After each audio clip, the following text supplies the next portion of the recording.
Hey cute bunnies. I'd like to do another medical video, this one on the topic of my particular expertise. For those of you that don't know, I am an instructor in pre-hospital trauma life support.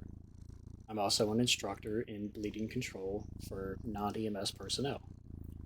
Teach classes for the Red Cross and in schools. Bleeding control is something that I believe everybody should know. It should be a part of every high school curriculum, but in the United States, it is very often not. We live in a world where we can just call 911 and help will get there fairly soon.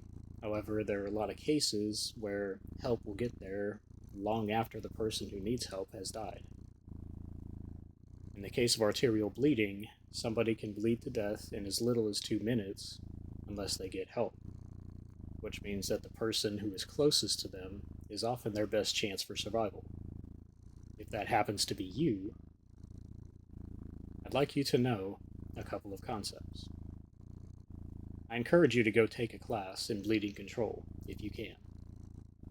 They're offered a lot of places, and they're fairly cheap as well, because the information should be out there.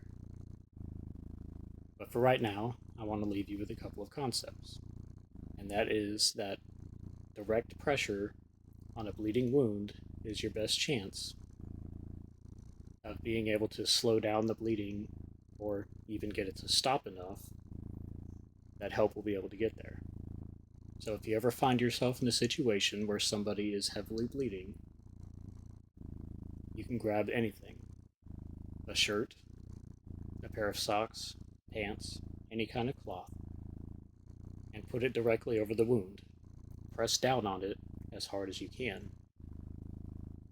The person you're doing this to probably won't like you very much, and that's okay. They're in a lot of pain right there. The important thing to do in that moment is to harden your heart and keep the pressure on. They might be screaming, but they'll thank you for it later.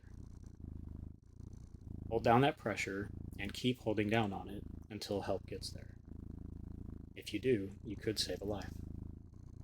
I hope you never have to use this information, but if you do, don't hesitate and don't let up.